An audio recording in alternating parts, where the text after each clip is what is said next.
I am picking out, Prakash, out of your criticism of the recent attempts, 3 points that are interconnected, and I would like to discuss them. First, it's really questionable whether there is a convincing evidence of the caste discrimination cases in the UK, but despite that, some legislators already started to talk about the urgent need to implement it. The main problem that I see is the crucial issue of our discussion as I understand it today, and this is that despite several attempts, we are not still able to define the case today, and thus it's very difficult to distinguish what kind of discrimination is in fact anti-caste and what is a different kind of discrimination that is happening. Third point is, because traditional Indian society has been criticized and its supposed evils has been denounced by Europeans for more than 300 years, now I'm talking also on behalf of my own research into some German, Czech, Polish and Russian production. It's not only the British who did it, believe me. The discussion is soaked with the preconceived moral judgments and emotions. What I would like to propose, and in that sense I agree with Prakasha, it is the result of a serious intercultural misunderstanding. The proponents of new legislation took the Western descriptions of Indian society as the truth of it, or about it. The discussion is going on within the framework of this Western interpretation, which many Indians accepted as their own. The last point cannot be stressed enough. Not only the Western and Indian intellectuals take the Western framework of interpretation as the best space for discussion, but I would like to show that this very framework prevents them even to ask what has been the original Indian understanding of their own society. We behave today as if the Indians themselves were not having any ideas of their own society before British or French or other Orientalists entered the stage, which is very strange. I will follow this line of argument. The recent problems of definition of caste are inevitably results of much older attempts to understand the society in India. So you, Professor Fuller, interestingly showed some discussions in the 19th century anthropology. What I want to point to is that even anthropologists sometimes unknowingly, in fact, have been operating within much older kind of discussions, and they are by their nature Christian theological. In that sense, we have to a bit distance them for the sake of analysis from the colonial discussion itself. You know, but of course it was applied by the colonial rulers during the colonial times, but if you want to understand what were the axioms of the framework of the discussion, then it was Christian theology. This is, of course, mainly the result of the research and insights of Professor Bala Gangadhar. And I would like to point to the skeleton of the story, which is very long and has built up during the centuries in the European production on India. This story basically says that there was originally something like Ur-monotheism, the original pristine monotheism in India as in other countries. Then in the hands of the corrupted priesthood, it became corrupted religion, heathendom, and also the laws like Manu Samhita, Dharma Shastras in general started to be seen in the 17th, 18th century European production as this kind of hidden laws, you know, the product and the result of a corruption of original religion in India. Within this framework, the Europeans and somewhat later also Indian and other scholars started to interpret different groups in India as caste and sub-castes. These groups are supposed to form a hierarchical order in society, and of course today it is perceived as a very unjust system. I would like to pick up one example, because within this skeleton original, very old ascetic movements like Jains or also Buddhist were interpreted as anti-caste movements, anti-caste egalitarian movements. This is very often what you can encounter even in scholarly production today. And later on, the same happened to the Bhakti traditions, Bhakti movements like Vaishnava. So I will pick up one particular example and show what it tells us in fact. And now to put it very briefly, in the last part I will show how one allegedly anti-caste Vaishnava movement has in fact participated in pan-Indian discussion about what is proper Varnashrama and what is the proper dharma of different Varnas. So first part is caste. What are we talking of? I will only very briefly react to few statements. Of course, I am not a lawyer. And but we got from Prakash the results of the discussions during the Equality and Human Rights Commission research that happened recently. And according to the authors of the report itself, there are currently 3 domestic South Asian concepts to which caste refers. Varna, Jati, Biradari. These are local Indian concepts, of course.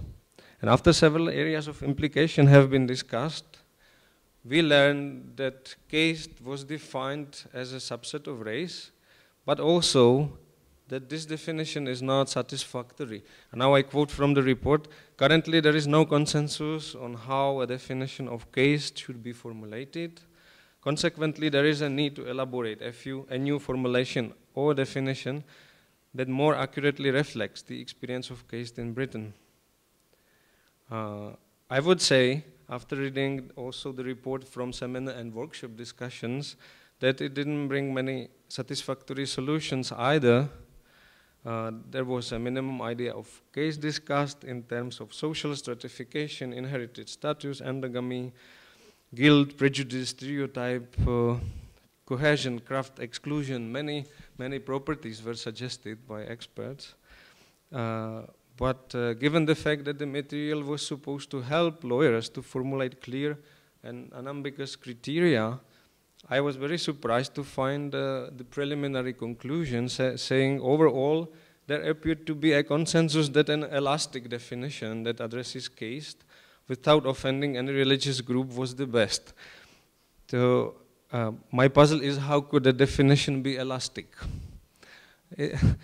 Should it not be the last word precisely on what makes clear division between lines, between different categories? This is what definition is supposed to do. Another problem that I see is that among the wide range of suggested criteria, many fit also descriptions of communist, Nazi, and other totalitarian discriminative practices. Descent, class, power, prejudice, social ranking, we find it in totalitarian regimes. So what makes it particularly pertaining to the caste discussion? That's a question. And in the conclusion, there is a statement that is rather empty. Quote, caste was acknowledged to be a complex and changing phenomenon with varying significance among South Asian and other diaspora communities in Britain. And for our discussion today, the important point is this. It's not clear from either of the 2 reports if the discussant tried to define caste as synonymous to Varna, or to Jati, or to Biradari, or probably to all of them. I was puzzled reading these reports again and again, what exactly they want to do. Why is there such a problem with definition of caste? And what kind of problem is it? I will argue that it's not a problem of definition, but first of all, problem of theories and ideas that formed our understanding of society in India. As we know, definitions are created always as a result of thinking within a particular theory. Even in case of ad hoc definitions, there is some background framework of ideas that makes any definition intelligible. So we have to look at that background. Do we have a good theory that is a good explanation of caste system? Even a random reading of historical, anthropological and other works on South Asian society reveals very unsatisfactory situation. there is not a clear understanding what is caste, what is sub-caste, how these are related to these three Indian categories, and also what is the relationship between Varna and Jati. I will give just one brief example. In the book that is coming again and again as a standard textbook at the universities, Gavin Flood's Introduction to Hinduism, you will find the following statement. Human jatis are a highly complex social reality which incorporate within them many subdivisions. Indeed, the Brahman and Kshatriya Varnas are also taken to be jati. The exact historical relationship between Varna and Jati is unclear. It's not certain that the castes or jatis developed from the Varna system, the original idea. It was already referred to today. Indeed, philosophical texts do not consistently distinguish between the two terms, and according to Halpfas, Jati is used in the sense of Varna in the Dharma Shastra literature. There is also a problem with the category of Jati. For instance, famous anthropologist André Bataille is saying all these various groups, those listed by Mandal's Commission and those being catalogued by the Anthropological Survey of India, may be called jatis, at least in Bengali language. But can they all be legitimately designed in the European language as castes? There appears to be a problem of translation here. The term caste answers only partly but not fully to what Bengalis mean by jat or jati, which may refer also, according to context and situation, to tribe, sect, religious or linguistic minority. Well, I would like to say that it's not mainly the problem of translation. Again, it's mainly the problem of theories. And let me, for a while, dive into the theoretical side of the discussion. Because when two cultures meet, such diverse as Europe and India has been for the last several centuries, we have to talk about what philosophers of science call paradigms.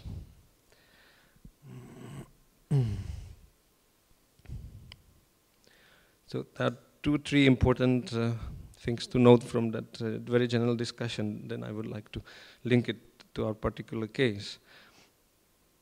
Thanks to people like Popper, Kuhn and Lakatos, we can look at the development of scientific knowledge, any scientific knowledge, as a process where not only theories but also the whole research programs or paradigms compete. And another important point is about the relationship between theories and observations. Whereas many scholars in humanities and social sciences still implicitly believe that from the correct observations in the field, more or less we can derive some right interpretation. The philosophers of science warn us against this simplistic approach. There is a paradoxical problem. All facts that are results of scientific observation are described as theory-laden.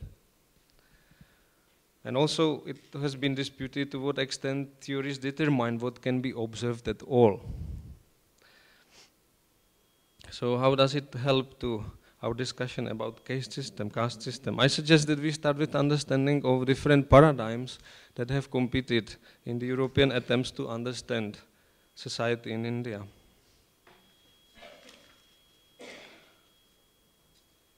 I already mentioned Bala Gangadhar's research program that brought to our attention the continuing importance of originally Christian theological paradigm. Several authors already showed how celebrated Orientalists such as William Jones took over all theological questions. For instance, when Jones translated Manu Samhita, he considered it to be the oldest document of the hidden law. Remember that in his eyes, the hidden law meant corrupt version of the originally pure laws passed to humankind since the time of Adam or Noah. Such religious explanations played crucial role in determination of questions and also range of possible answers to them. And although it seems that Orientalists during the 19th century have cut themselves off the theological roots, we can convincingly show how many themes continue still in the discussion today.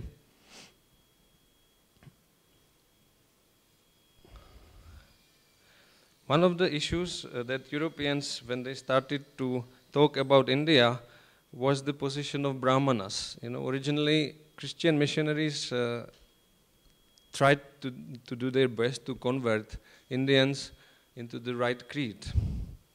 This was a complete failure, as noticed by many European observers in the 18th and 19th centuries, including people like Schopenhauer.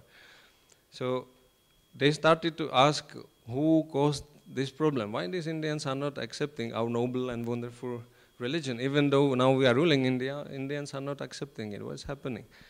One of the answers is, the adherents of the so-called Hindus and others to their very strange beliefs and practices must be because Brahmanas are ruling them. You know, the theme of crafty priesthood.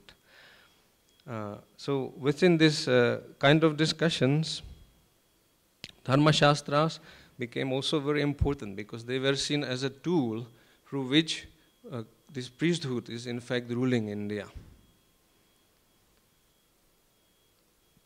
Another issue that we have to take into account, and we are only starting to investigate it in the factual research, is this. When Europeans came to India, their many centuries of experience of the European society were telling them you encounter a hierarchical order. So I would like to argue that although Riesli proposed ranking of a certain kind, there was much of ranking understanding beforehand, and it was theological again in its nature. You know, the idea of 3 estates that have been in the 18th century still working model and legally protected model in European societies, not only Britain, was the framework from within. They started to look at the Indian society. We have, priests, there are priests. We have aristocracy, kshatriyas, these are aristocrats. This should be the case. So that's another piece of the story. And when we go further,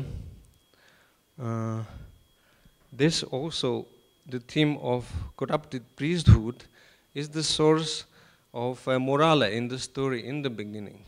Because priests were very much, these alleged priests, Brahmanas, were very much criticized by missionaries, but also others, to be the main cause of the perceived alleged degeneration of Indian society.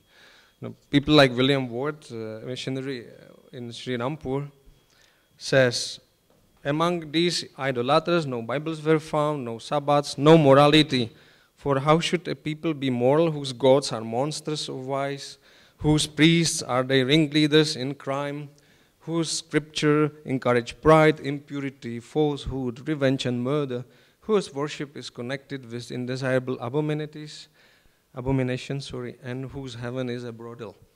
These kind of discussions missionaries put on the table, and I think we still lack enough research showing how originally missionaries' agenda affected the legislation in the 1820s and 30s that started to be very much against the so-called Hindu and other domestic traditions. And also these religious explanations remain the base for later sociological speculations about caste as specialization in occupation. You find it also with Marx, Weber, and racial theories have been already discussed. So in this all very complicated story that has many interwoven strings, I want to focus on one idea. If Buddhists and Jains, or Jainas, and Vaishnava movements later have been really anti-caste egalitarian movements, okay, take it as a research question. If it is so, we can probably benefit from their Indian inner criticism of the caste system and understand what the original Indian understanding of Varna was. So here I would like to show few inconsistencies. The main question in another part is whether ancient Shramanas and then later Bhakti movements were really anti-caste or not. Few quotes from the literature that is sum up some of the questions today. There is a certain inconsistency. I am picking up Chaitanya Vaishnava movement, my research interest, as an example. Chaitanyas were no social reformers militating against the caste system structure, but within the sphere of devotional practice, they completely rejected all distinctions of caste and thus promoted a sense of equality that penetrated deep into Bengali life. This is Jordan's chapter in a very famous Besham's volume, Culture History of India, that has been reprinted at least for 11 times and still is widely read as far as I know. So, how was that possible, you can ask? These people at the one side are promoting egalitarian India ideas. At the same time, several scholars like Joseph O'Connell pointed to the fact that Chaitanya Vaishnavas generated their own jatis that didn't exist before. So this is a kind of inconsistency in the interpretation. People like Halpfas try to sum up the answer, but I don't see it to be a really satisfactory answer. A number of soteriological and theological attempts to redefine the concept of dharma and to loosen its close ties to the caste system may be found in the theistic movements, especially in the definition of the love of God Bhakti as the paramo dharma, the highest dharma, that was advanced by the Chaitanya school and other movements. But again, this doesn't explain why Chaitanya Vaishnavas didn't establish egalitarian community.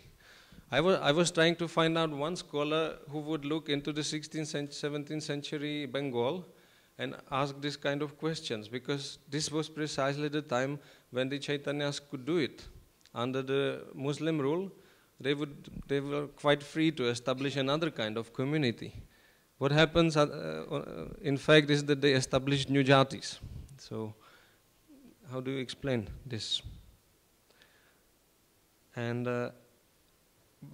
what we see instead of a serious questioning and serious research in this field is a rising popularity of a very suspicious idea. Bhakti traditions are expressions of continuing struggle of oppressed low people in India.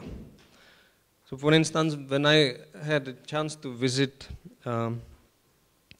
the Institute for Social and Economical Change in Bengaluru, those scholars there started to tell me, sir, you know, caste is a huge problem in India, but in fact these Bhakti movements, they have been a sort of forerunners for what Dalits are doing today.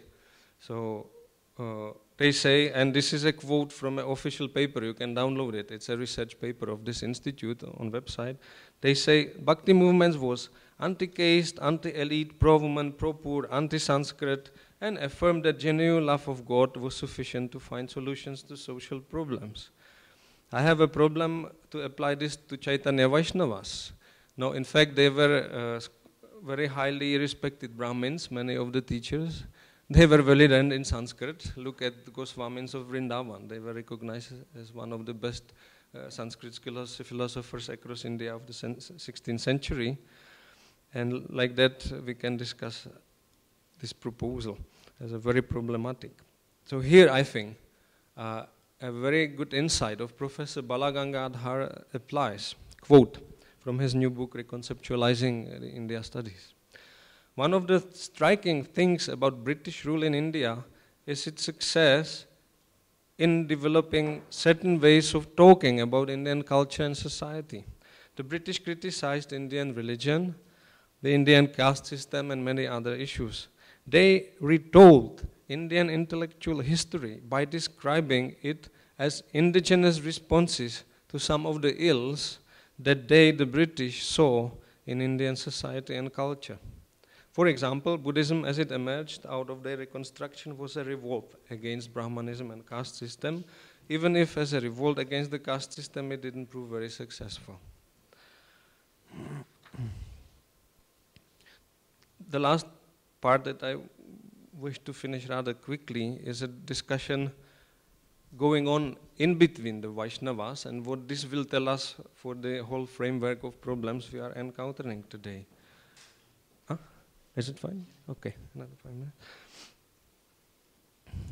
So if Buddhists and Jains rejected caste system and revolted against Brahmanas, we should find some evidence. This is what Balagangadhar suggested. No? Let me briefly sum up his beautiful arguments from the older book, The Heathen in His Blindness.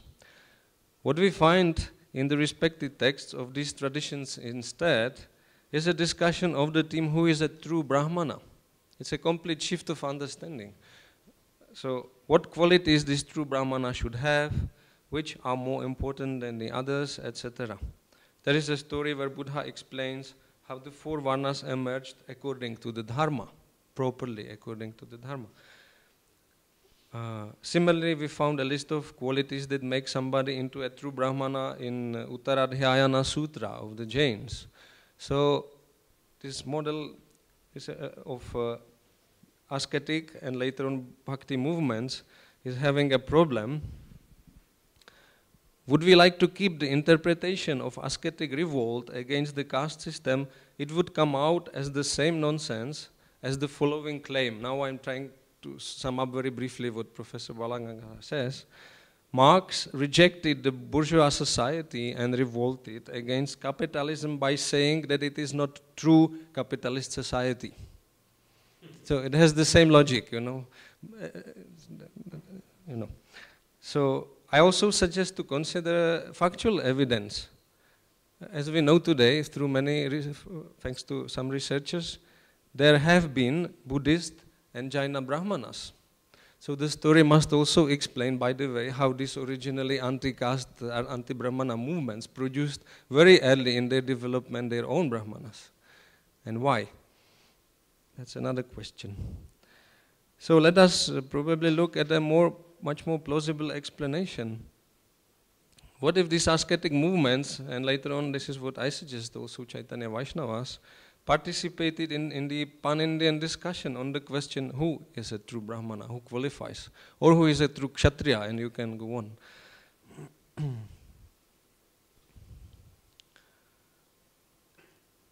Now I pick up 2 teachers from the Chaitanya Vaishnava tradition. First of all, it is Kedarnath Dutt Bhakti Vinod. He died in 1914, and later on another ascetic, his name was Bhaktisiddhanta Saraswati, died in 1937.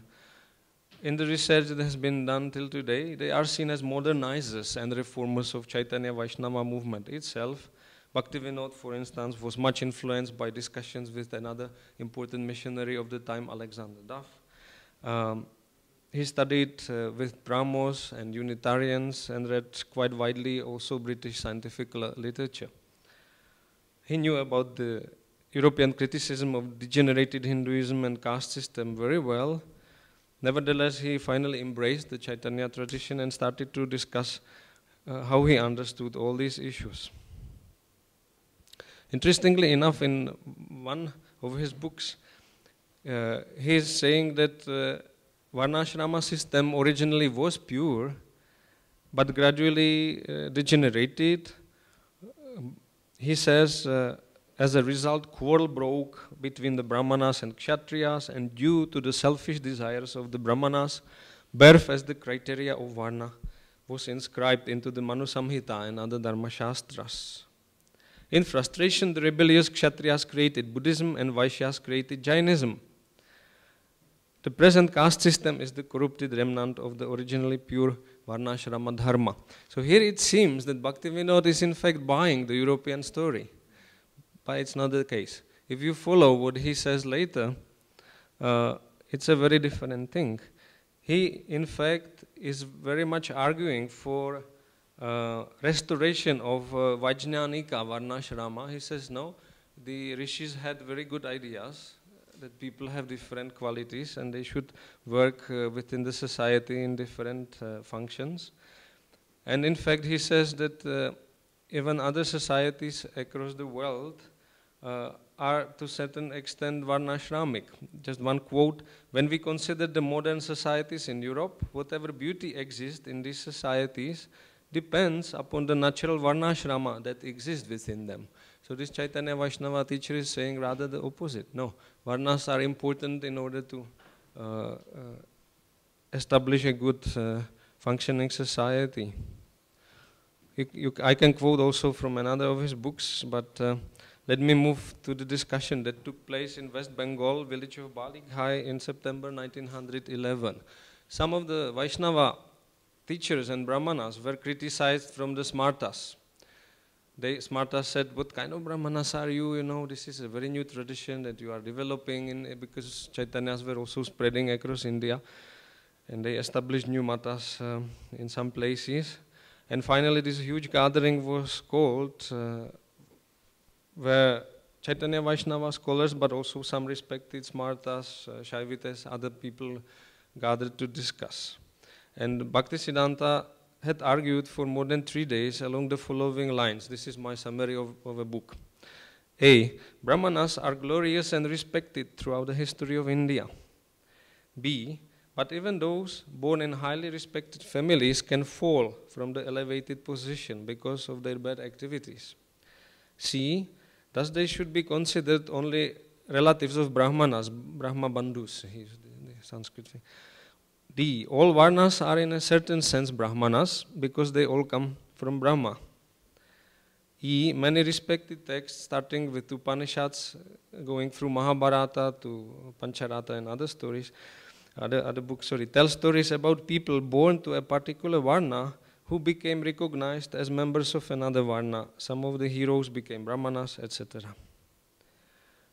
So therefore, true Brahmana is recognized only if he shows qualities like simplicity, truthfulness, compassion, and there are many quotes he uses starting with Bhagavad Gita, Bhagavad Purana, and many other sources that Vaishnavas took as authoritative scriptures, or authoritative sources, better to say. So, when we look even at these modern Vaishnava teachers of the second half of 19th and the first half of the 20th centuries, they were not, in fact, discussing only theoretically. One of the concerns was very practical.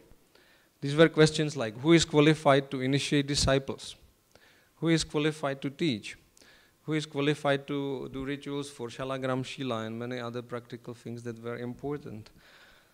And also questions like what behavior is proper for a teacher emerged. And I would like to conclude this part by saying, no, in fact, they are still continuing a very old discussion about who is a proper Brahmin, who is a proper and true Kshatriya. There is no criticism of the idea of Varna as such.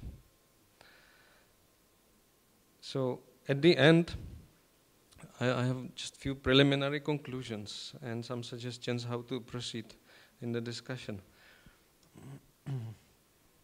If Buddha said that the goal of Brahmanas and Shramanas is the same, this Chaitanita teacher said Brahmanical qualities are necessary for a bhakta to advance on the path of rasa.